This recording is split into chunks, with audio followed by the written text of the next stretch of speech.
All right. Hello, everyone. Welcome back to Big Discussions 76, my original channel.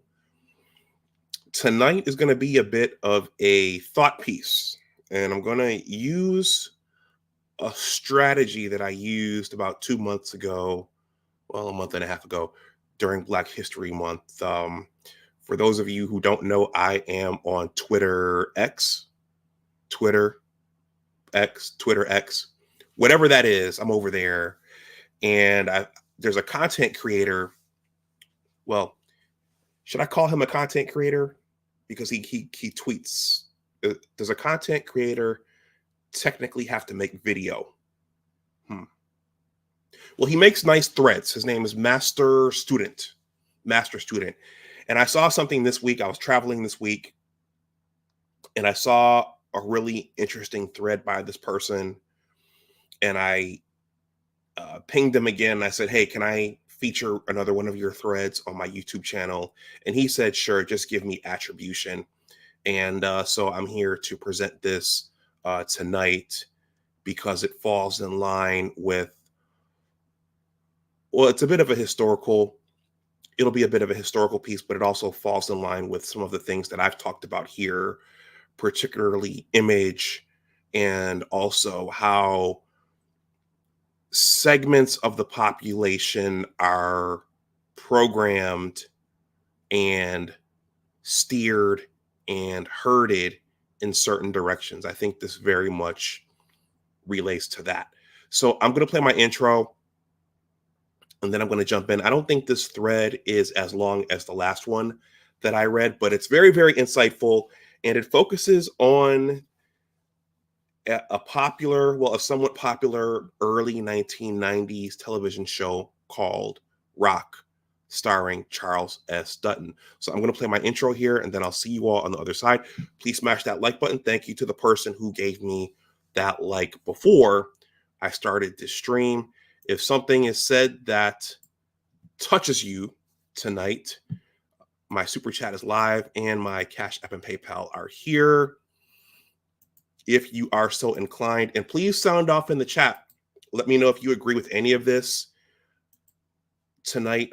Do television stations, do the corporate news outlets, the Hollywood, do they intentionally program the population? Do they intentionally show us things, and do they take constructive programs off of television? And also, when they do that, how does that dictate behavior? How does that dictate what we see in certain neighborhoods? How does that dictate voting patterns? And how does that dictate the incomes that people generate? How does that dictate the marriage patterns and the partnering in certain communities? Okay, these are all just rhetorical questions. Snowman, how are you doing? I hope you and your family are well. Thank you for stopping through. Everyone, please smash that like button. Okay, so let me play my intro here, and then I will jump in.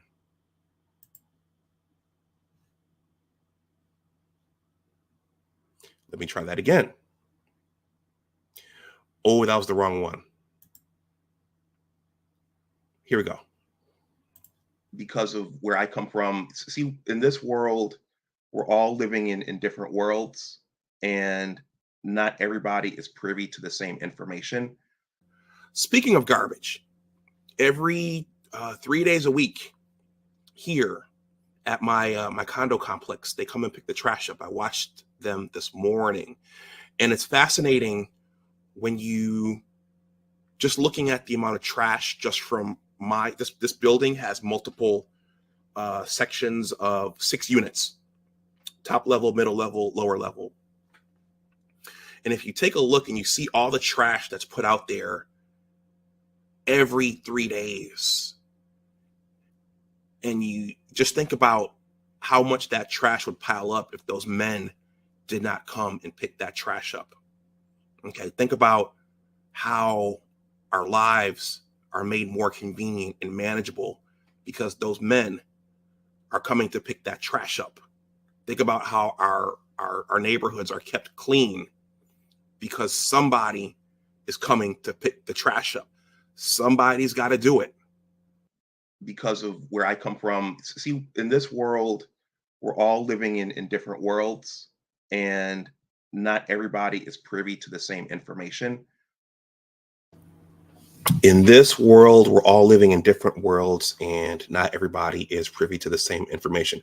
Hello, everyone, and welcome back to Big Discussions 76, my original channel. Please like, share, and subscribe, especially if you are new. I think when this stream started, I was at 1,971 on this channel. I'm going to do the arithmetic in my brain really, really quickly.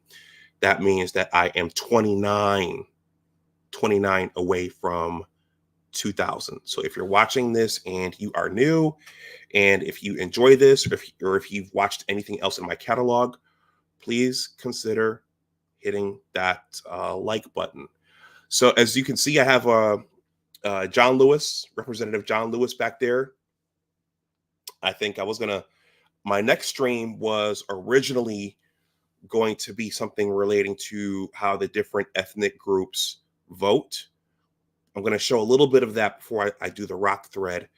But I think for the rest of this year, my John Lewis Good Trouble bobblehead is going to be there to accompany me during these streams. So for those of you who don't know, he was a historic civil rights figure, along with Dr. Martin Luther King and Medgar Evers and Ralph Bunche and Bayard Rustin and those guys. He was known for trying to cross the Edmund Pettus Bridge and getting his head beaten in when trying to cross the Edmund Pettus Bridge. And then, of course, before he died, he had a long career in politics. Akwateki, thank you for being here. Yes, in my complex,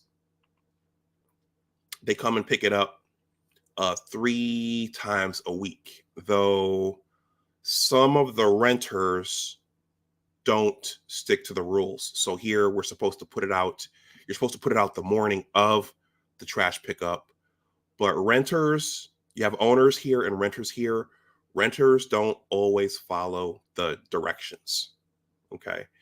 Kuteki says, greetings, Dr. Dunbar in chat. Very little. Thank you for stopping through. Thank you. Yes, very little. Thank you. So liked and shared. I appreciate that. Okay. So everybody. So yeah, right now I've got my edited manuscript back for my, I'm sorry. I've got my edited manuscript back for my book project, The Engineers of Western New York Basketball Story. So right now I am working on the finish. It's for any project, they say that the hardest part is to finish it. And lately it seems like things are jumping up on my schedule, just pulling at me to kind of take care of other things. People are throwing up other priorities. And it's yes, I'm working on the finish right now. I hope that when I publish this, some of you buy a copy.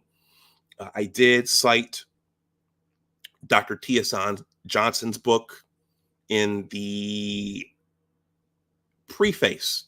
You have your preface, your prologue, and your epilogue.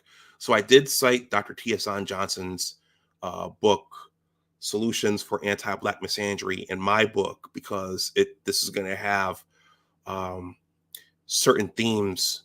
It has themes that apply to Black boys and men in general. But I'm just saying this to say that I did cite his book, his great book. Okay, so it's a life story. It's a basketball story. It's a story about what sports teach you about life, success, and failure. It takes place in the early 90s. And it just so happens, this link is in the description box, but it just so happens that the early 90s is when the television show Rock went on the air, from 1991 to probably 1993, 1994. I'm going to show that in a second. But before I get into Rock, I'm going to show our favorite data set as for context and for a frame of reference. You guys keep letting me know what you think there in the chat. So we're going to start with median household income. Now, if you notice that intro, that was me, that was a snippet from my discussion about the men in the shiny neon vests. Okay, so that was another tribute to our blue collar workers who oftentimes today don't get the respect that they deserve. And I was particularly talking about garbage men. And so, for those of you who watched Rock, you know that Rock was a garbage man or a trash man. Okay. So, median household income. Ray Alexander has entered the building. I think we will talk a little bit about social class in this discussion, Ray. So, you're right on time. Median household income. How do we account for the disparities between the ethnic groups? Okay, median household income. And as the presidential candidates are campaigning and politicking towards you, keep these numbers in mind. So in 2020, so the first column is 2021. Me and my mother, I saw my mother last weekend, and we looked at these numbers. The first column is the 2021 data. The second column is the 2022 data. I don't know when they're going to release the 2023 data, though I suspect that they will be similar. All right. So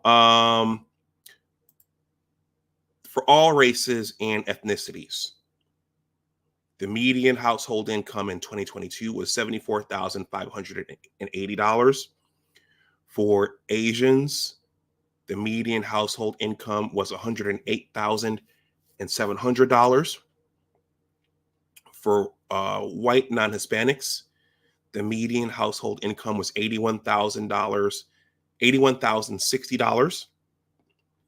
For Hispanics, any race, the median household income was $62,800. And for blacks, that doesn't parse out Africans versus West Indians versus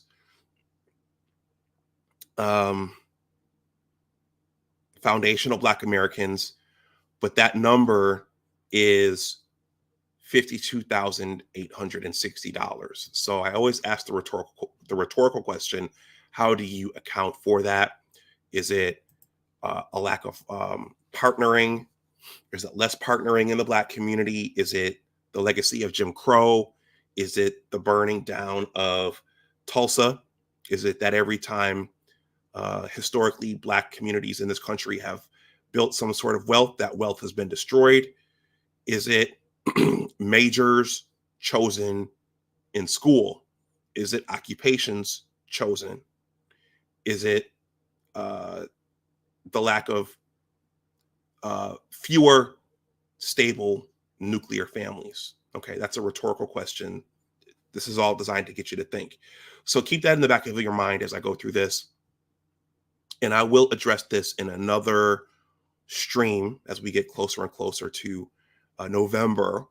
But I was also thinking lately about voter demographics. So we saw what the median household incomes were for race.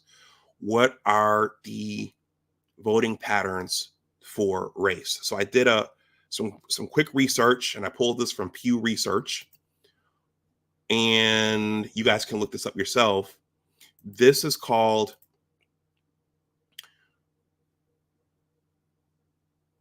I don't have the title queued up right now. I'll drop the link in the chat if you guys want it. But if you Google if you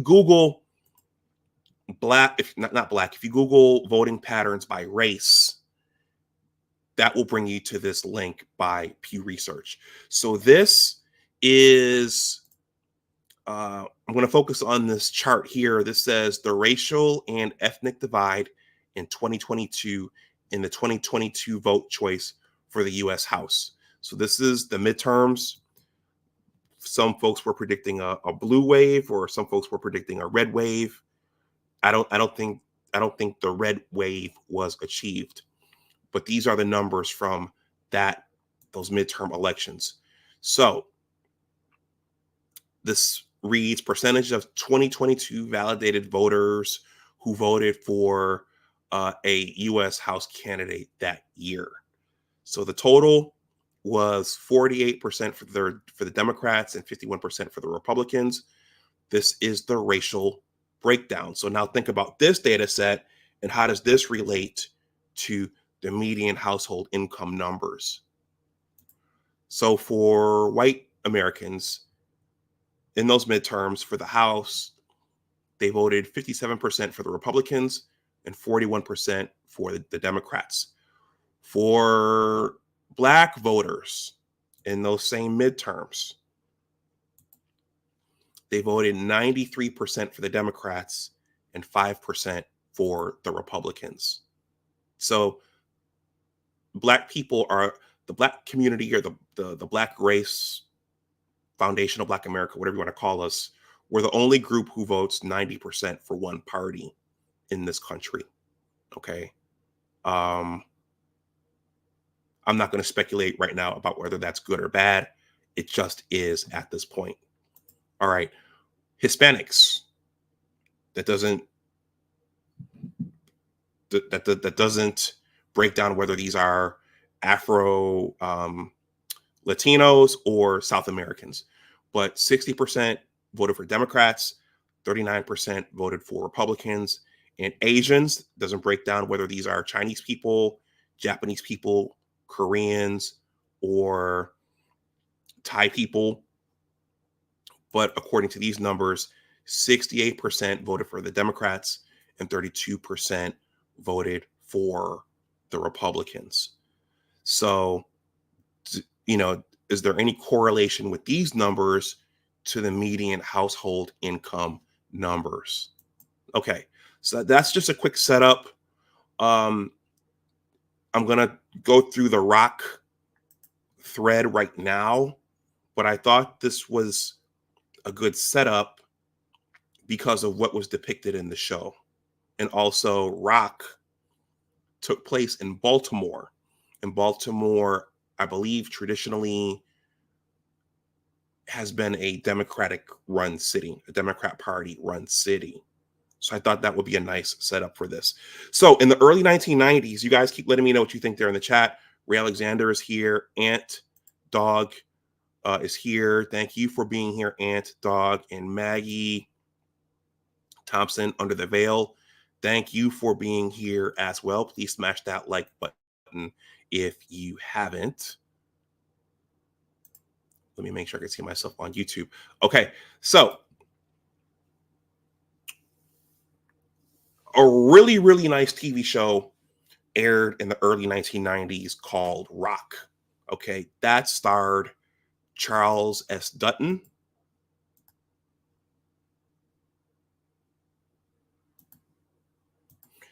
The main cast was Charles S. Dutton. Okay, Ella Joyce.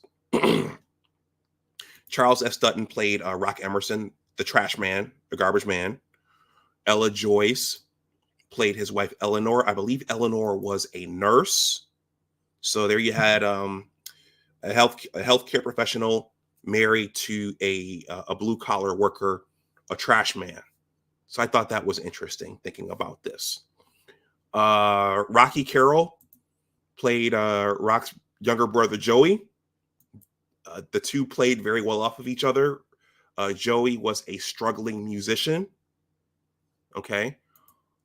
Carl Gordon played Andrew Emerson, Rock's father. So there were four of them in the house. So Rock was married to Eleanor, but his brother Joey and his father were also staying there as well. And I believe they stayed in one of your typical Baltimore row houses and in the inner city. I'm going to get to that. Let's see. Other folks who made appearances were Alexis Fields, Garrett Morris, Jamie Foxx, Hugh Dane, Clifton Powell. Clifton Powell played Andre, the gangster. I don't see Andre there in the chat. There's an Andre here who frequents my chat, but he played Andre the gangster. There were numerous run-ins between Rock.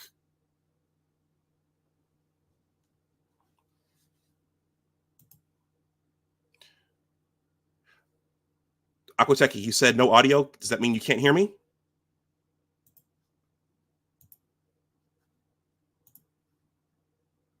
Can you hear me?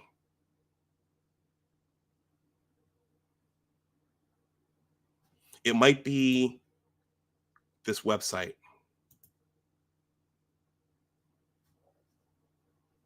Let me stop.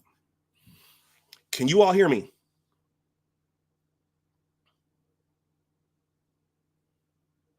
Anybody? Say something. Roger me, Wilco me. Hello, hello, Earth. Can anybody hear me?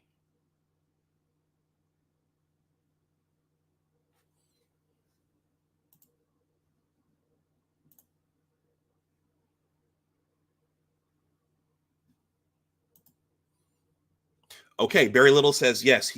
Okay, okay, all right, all right. There might have been a pop-up on that site. Sometimes the sites do that, and so the content creator doesn't know when they're talking. Okay, so thanks, guys. I appreciate that. I really appreciate that. Okay. So there were numerous run-ins, especially towards the end between Rock and Andre, the gangster. Okay, and I think Andre, the gangster, eventually he got shot, and him and Rock made a bit of a peace, um, a bit of a peace treaty there. I'm going to pull this up and just go through these really, really quickly.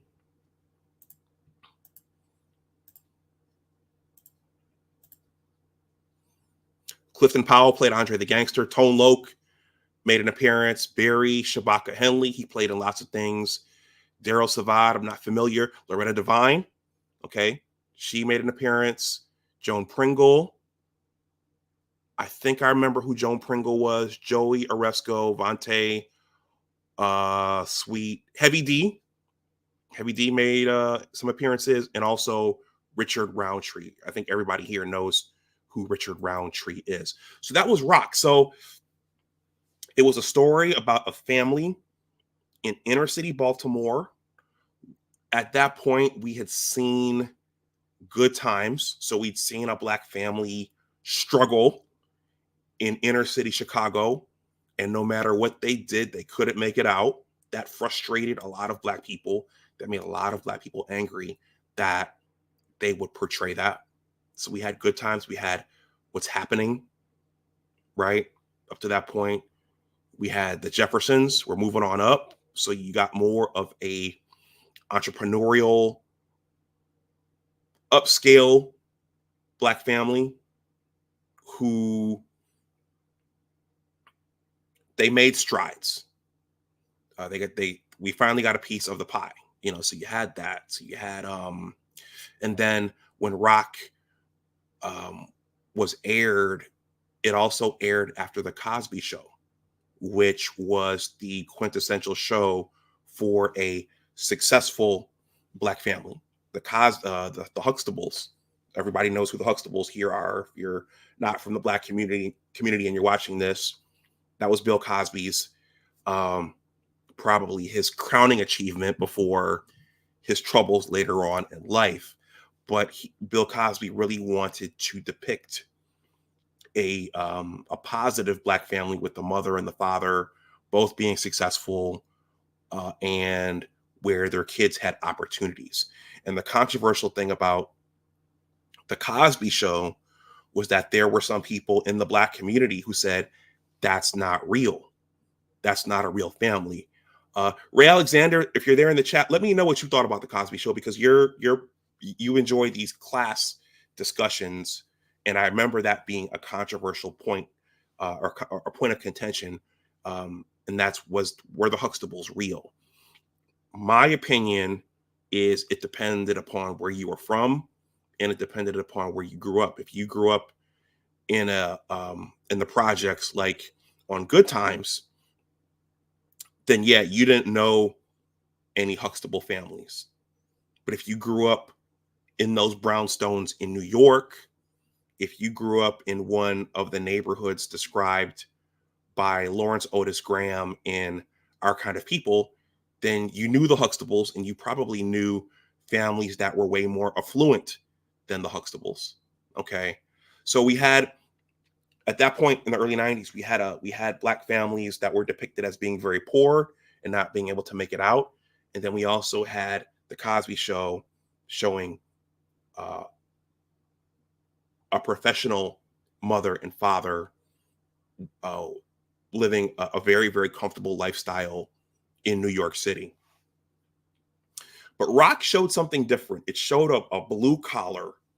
It showed a blue collar family. It showed a blue collar existence in inner city Baltimore. It was a very, very relatable show. It addressed some serious issues.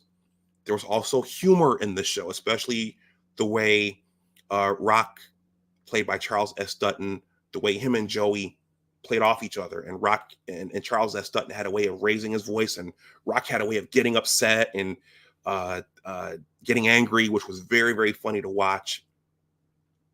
And so they addressed a lot of important issues, particularly as they related to the inner city.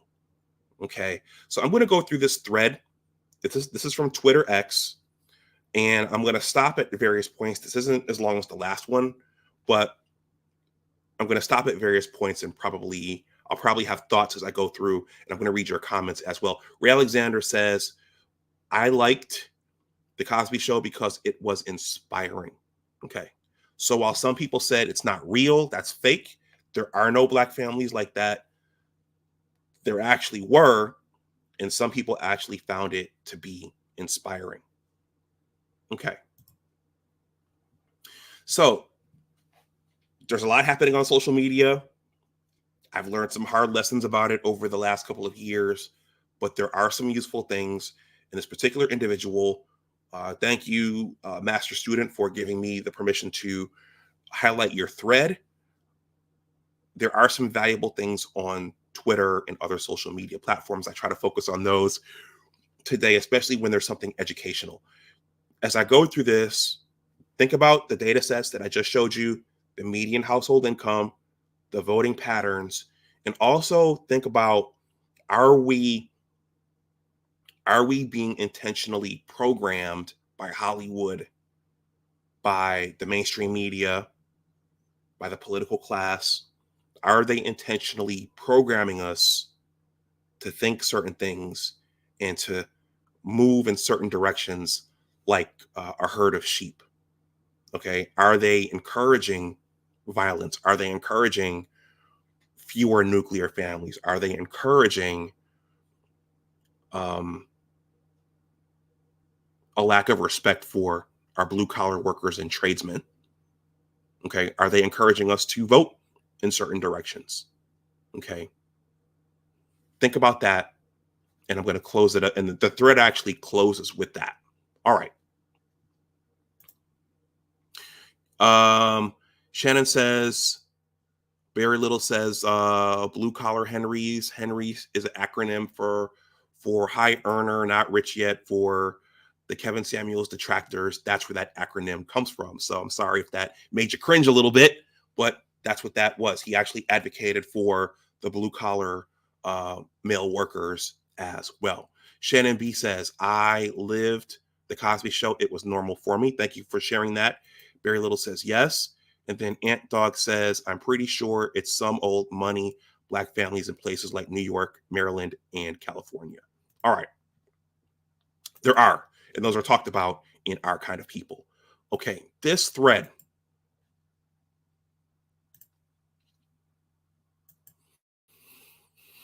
And for those of you who don't know, if you're not on Twitter, a thread is a long series of tweets building upon a single thought. Okay. And so this individual, Master Student, no, everybody, I don't know who Master Student is, but that's one of the rules on Twitter. You don't have to know who the person is. But this person, Master Student, makes very, very brilliant tweets. So this one starts like this. The art of never selling out. Let's build. Okay. So first of all, selling out, that's something, for those of you who are not from the Black community, that's a dynamic that's often discussed and debated in the Black community, in media, and that was a prominent discussion point in 80s and 90s hip hop music. So MC Hammer, okay, I think he was the poster child for that. Are you still making music? Are you still making content for the people, or are you selling out to the general public? Are you now making music or content for the general public? And Ice Cube, actually, one of Ice Cube's hits was "Be True to the Game." It was about selling out. EPMD made a song called "The Crossover." Okay, so that was a prominent, debated dynamic in hip hop music in the late 80s and early 90s. All right. Ant Dog, thank you for asking this question. Ant Dog, my Twitter handle, if anyone is on Twitter while it's still there, this is my Twitter handle. Big words are powerful.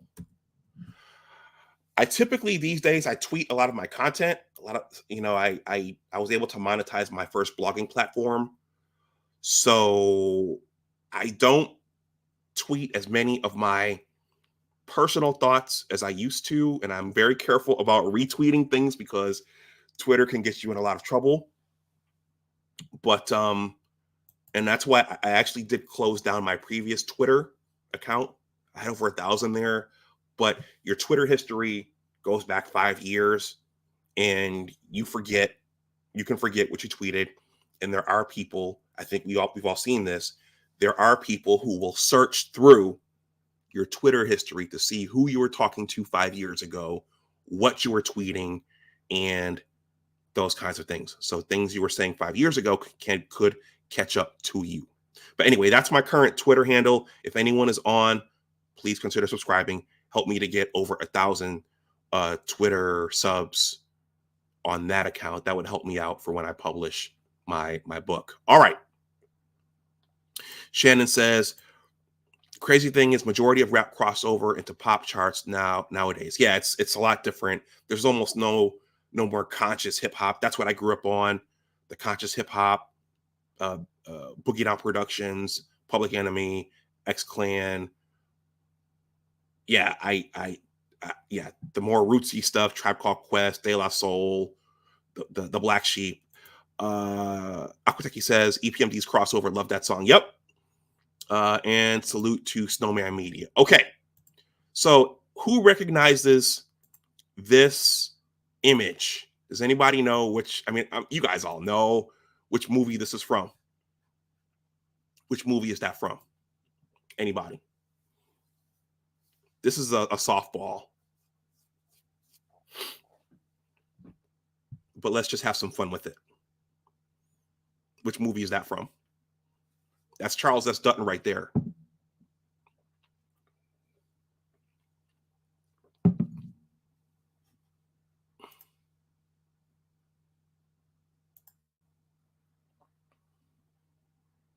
Anybody? Does anybody know which movie that is? This is a softball. Very little. Nope. No, that's not it. There you go. Everybody, this is from Menace to Society. Okay, this followed up Boys in the Hood. It was supposed to be, the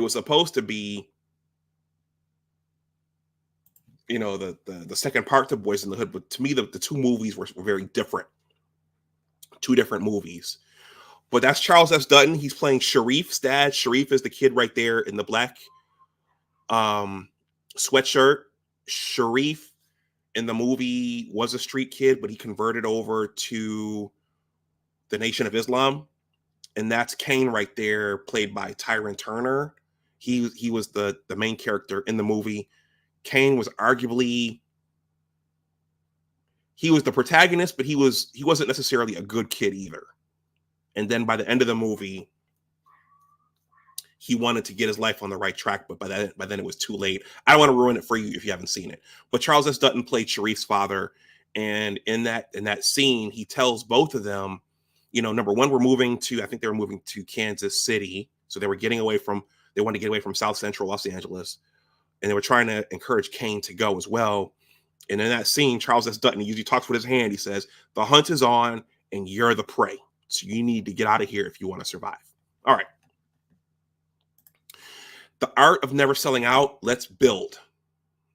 All right. Let's talk about one of the good guys, Charles S. Dutton, also known as Rock. So that right there, that's Charles S. Dutton. Once again, everyone, please smash the like button. The super chat is live if you want to donate something to my Cash App or PayPal. That information is here. That's Charles S. Dutton rocking the goatee. Now, this little message next to him, I did read this, and it reads as follows. Let's hear it. One for the Coons on UPN 9 and WB, who, yes, massa on TV. Whatever happened to Wheezy, the Red Foxes, never got Emmys, but were real to me. Let's hear it for two. Let's hear it. Two for the Spooks, who do cartwheels because they said they played the parts well. Now they claim caviar, hate that oxtail, Lambda Sigma Phi badge on lapel. Whitley always tell him, "Ooh, he speaks so well. Are you the one we look to, the decent Negro, the acceptable Negro?" Hell nah, but they say these are our heroes. So that, I believe that's a poem. Now that I read it, I'm reading it out loud. But I think that's about selling out. That's about selling out. That's about entertainers and actors and celebrities who actually cross over and make content that doesn't cast our race in the most positive light. So that's juxtaposed against Charles S. Dutton. And now we're going to continue through the thread. You guys keep letting me know what you think there in the chat. Okay. So Rock, or Charles S. Dutton, grew up a street guy in his younger years, a lost Black youth in Baltimore's housing projects. He dropped out of high school and ran the streets, catching gun cases, and eventually, as a teen, he would go to jail for murder, but it was manslaughter. Once free, he would go to prison for armed robbery. While in jail, he would continue to wild out, where he would fight the officers and get more time added. So that's a picture of Charles S. Dutton as a younger man. And that's an image of one of the row houses, one of the infamous row houses in Baltimore.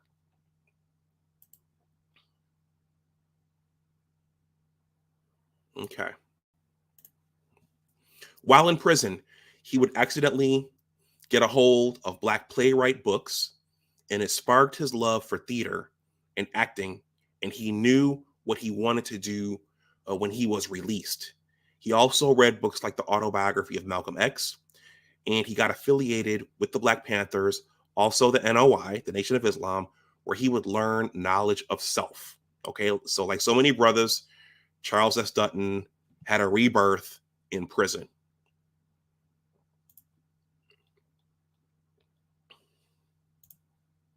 While in prison, Rock survived a brutal stabbing. Later, he would go on to earn his GED. Later, he would go on to earn his GED.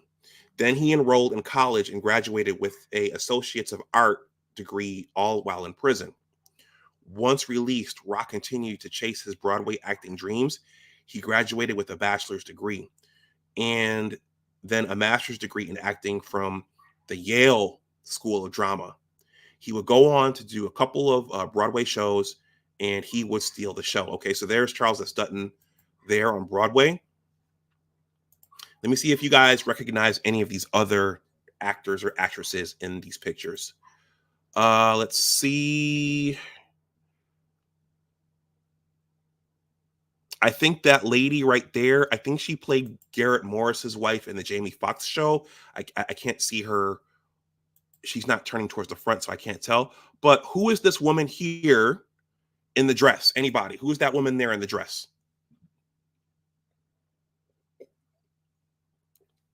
Does anyone recognize that woman in the dress?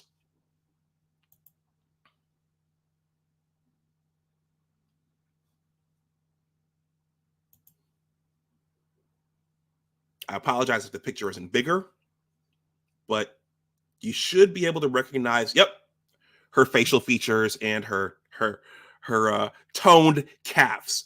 That is Angela Bassett. Okay, I'm not sure which play this is, but I remember Charles S. Dutton. I think they turned this play into a movie on HBO, and he starred in it as well.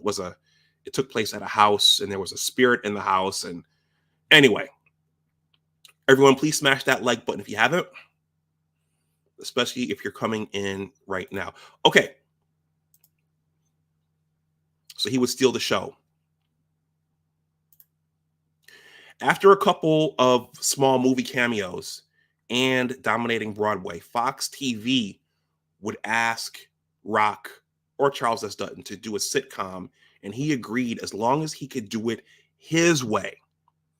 And they also agreed. And in 1991, the show took off. So there's the family there in the picture. Excellent chemistry between all of them. It was very, very funny and very, very serious at times.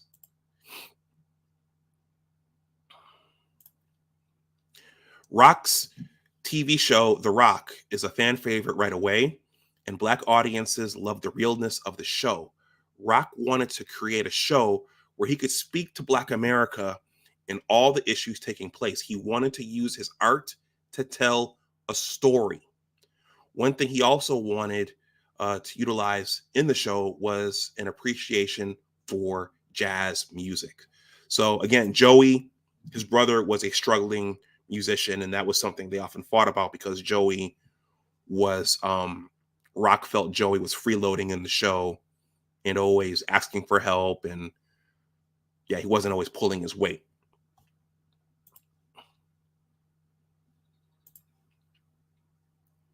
In the midst of so much Black negative stereotypes during this era, Rock, like Cosby, wanted to depict an honest, hardworking Black man, not as successful as the Cosbys, but still a honest, hardworking, morale rich family with a Black wife and a great father, rooted in a Black section of a Baltimore neighborhood that deals with many issues that the Black inner city faces to this day.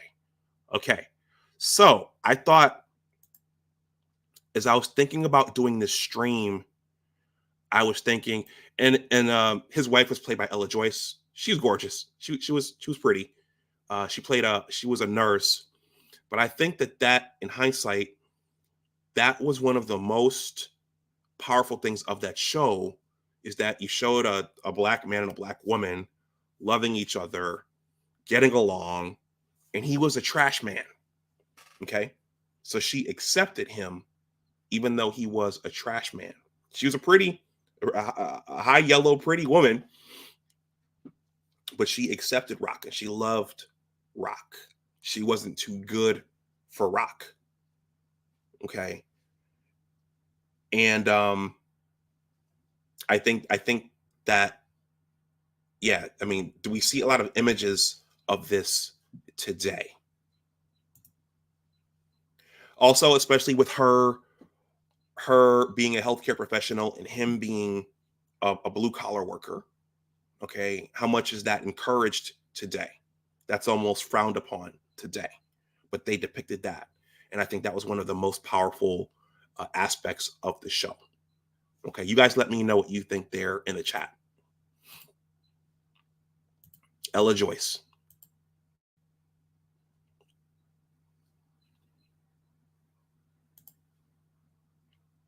Rock was a good Black man in the community that was anti-nigga.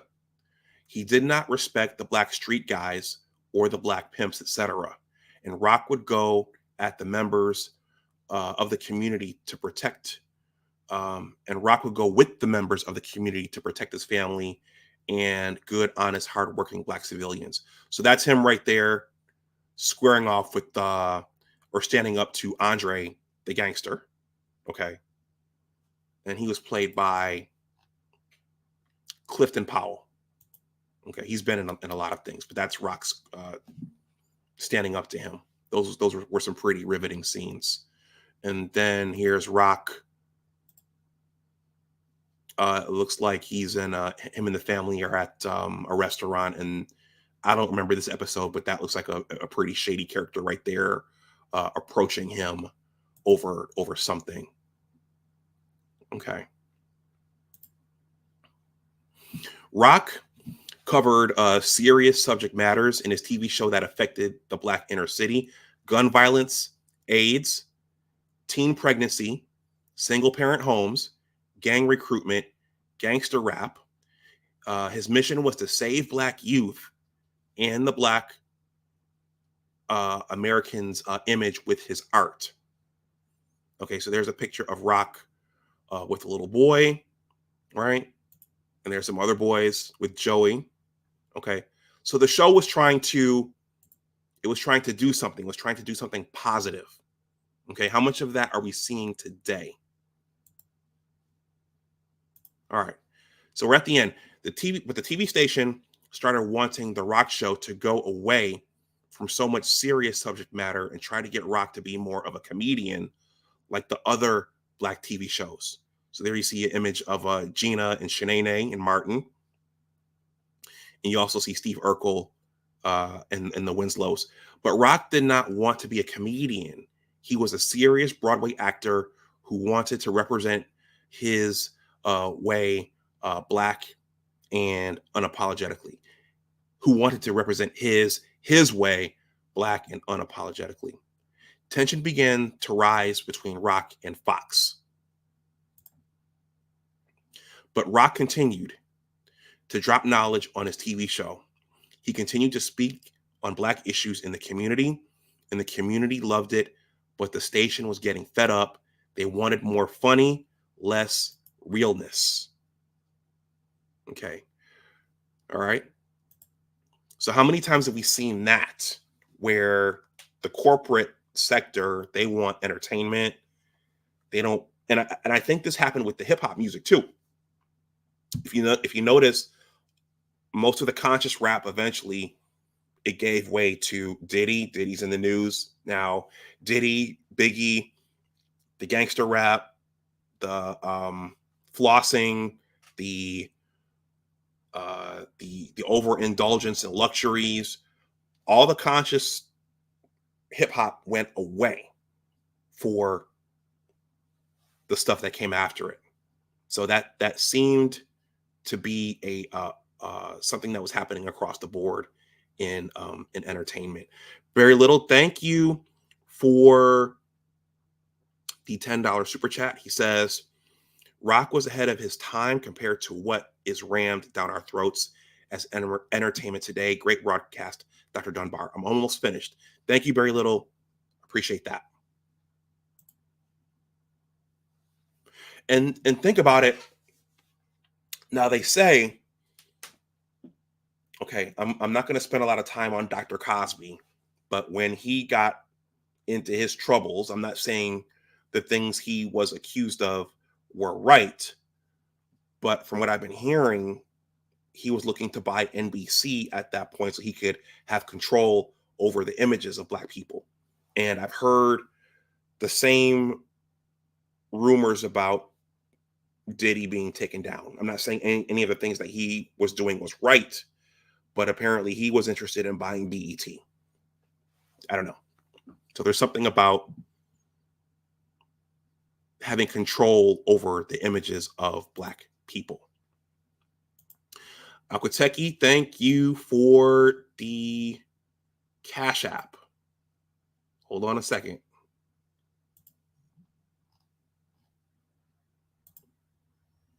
You guys keep letting me know what you think there in the chat.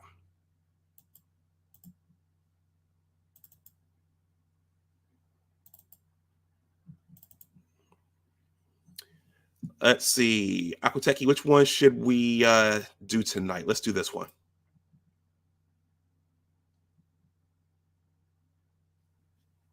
Where'd that come from?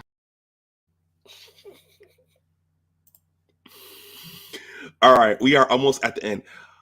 Aquateki says, everything of substance is always forced to devolve into a corporate product. That's right. That's right. We are almost at the end. Okay, but Rock continued to drop knowledge on his TV show. He continued to speak on Black issues in the community, and the community loved it, but the station was getting fed up. They wanted more funny and less realness. So look at these images here. Here's it looks like Rock is confronting a gangster. There's a Glock pulled on him. Joey's holding him back. His father's holding him back. I don't know if that was Andre. And then he's in a jail. It looks like maybe trying to get some guys out. And then here, there's Andre the gangster. It looks like a member of the Nation of Islam right there. I'm guessing from the bow tie. Okay, so this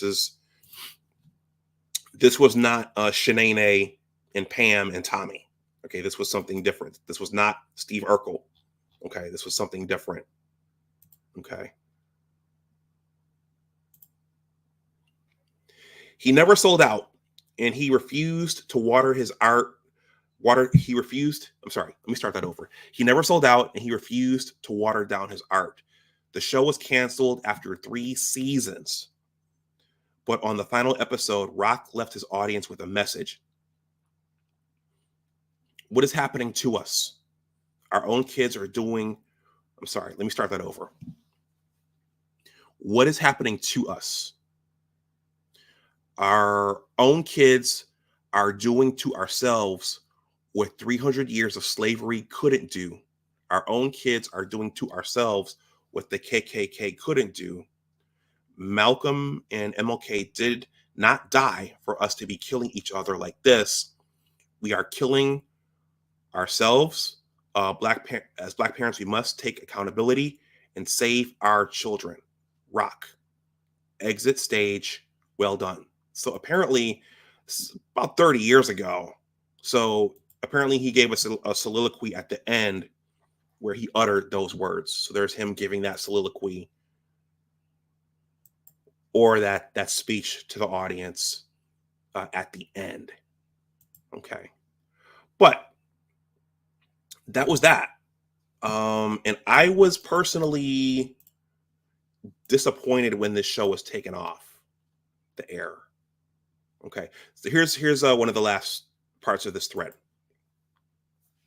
In a culture where money rules to this day and the bad behavior gets rewarded and good behavior is overlooked and ignored, you have to have the most respect for the Black celebrity like Rock, who would never sell out his people's image to make more money and stay in business. He did his part. Flowers to Charles S. Dutton, also known as Rock. Okay. So I was personally disappointed. I think I was a junior in high school when this show was taken off, because I enjoyed the show. I really enjoyed the show. I enjoyed his acting. I enjoyed the comedy. I enjoyed the issues that they addressed. I enjoyed the entire cast. One of the most powerful things I remember, well, one of the memorable episodes was when En Vogue made an appearance on the show, and Joey fell in love with Cindy, right? And then they made it big and they went on tour, and Joey had a broken heart. I mean, I would too if I was dating Cindy Herron. But yeah, Joey was feeling down for a while because she had to leave to pursue her music career. But they made an appearance on there. It looks like Tone Loc was on there. Jamie Foxx was on there. So I really enjoyed it, and I was disappointed when they took it off. But I think, salute to Master Student. I think what Master Student was trying to say, and Rock was just an illustration of that, and that's that whenever we would have something positive over the years, those shows would be removed, okay, because they wanted more shenanigans. The corporations, they wanted more shenanigans. They wanted more Steve Urkel. They wanted more entertainment and less substance. And I think our music has kind of gone that way too. More shooting, more sex, more violence, more drugs, less substance. Have you guys noticed the same thing? And maybe that has something to do with capitalism.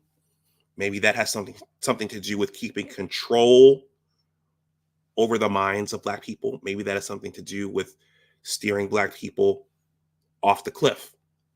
Okay. But you also have to think about this when you see certain people being invited to the White House. Okay. Especially during election time. Okay. You have to wonder why certain people are propped up and pushed out to the forefront for everybody to consume and support. You have to wonder at times why certain things are being promoted, why certain images and messages, why certain things are being promoted.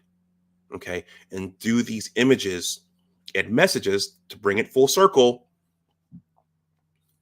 do those images and messages that are being promoted have anything to do with this?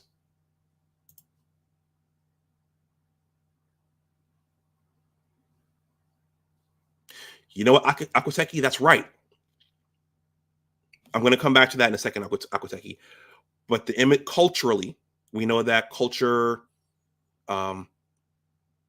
we know that, well, it's programming, but images in the media, music, movies, TV shows, those can shape behavior. Okay, if you're not careful. And we know that culture can shape biology. Okay. Does any of that have anything to do with these economic numbers, these dollar amounts that we see? Okay. And how are celebrities, okay, going back to Malcolm X, be mindful of liberals and entertainers, be careful of taking leadership from entertainers and celebrities. Is it any wonder that around election time, entertainers and musicians and actors and actresses, at least for our people, they are trotted out, at least on the Democratic side, they're trotted out to round everybody up to go and vote. All right. So there's something about hurting and influencing and controlling the minds of Black people. Akwateki says, in Vogue, yes, that's right. They did the theme song for the third season. Live your life for today, not for tomorrow. The previous 2 seasons, it was a group of guys singing something a cappella. But that's a good point, Akwateki. Thank you for acknowledging that. All right, well, everyone, that's pretty much all I had to say. That's what I wanted to present. I was going to dive into some polling data by race, but I think I'll push that off for the next one. Master Student, once again, thank you, Master Student, for allowing me to do this.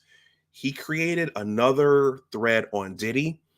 I've been silent on some things. Other people have that covered, but I might do that thread next week. He gave me permission. I think Master Student is a he, but I was given permission to do that thread as well. And that thread talks about the economics of what may have led to this Diddy fallout. So I might do that next week before returning to the election stuff. And I do plan to take a look at Dr. Tiasan Johnson's blog and ask him to come back because I need to read up some more on what he's been writing over there. But everyone, that's all I have. Does anyone else have any other thoughts on any of this? Anybody? And if not, that's okay.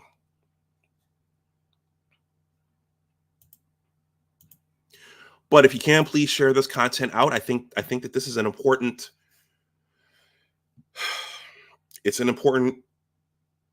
question for all walks of life. Are we being controlled by Hollywood and the entertainment sector? Okay. are they intentionally putting out certain things while removing other things? Okay, because this was a good show. That was a great show, and one that I very much enjoyed. And I think we needed, going forward, we needed more shows like this, but we didn't get them. Okay. All right, everyone. I think I'm gonna go ahead and call it a night. Let me see. Thank you, Ant. Thank you for following me over on Twitter X. Everybody, if you want to follow me on Twitter X, my handle over there is at Big Words Are Powerful. Okay, I'm a little bit more cautious with the retweet button these days, because social media can get you into a lot of trouble, but I mostly post my content, and if I see something else that I think is valuable from someone else, even if it's on the edge, I'll retweet it, but there are just some things that I won't retweet these days. Also, if you're on Facebook, not everybody's on Facebook. A lot of people have left. My page is called the Big Words LLC Facebook page. Okay, so the Big Words blog site Facebook page, I no longer have control over that, but I do have control over the Big Words LLC Facebook page. So please consider going over there and subscribing and following that if you're not. I also have a newsletter. I need to start writing it up. It's called the Big Words LLC Newsletter for the readers out there. This link is in the description box. There is a 2-paragraph greeting.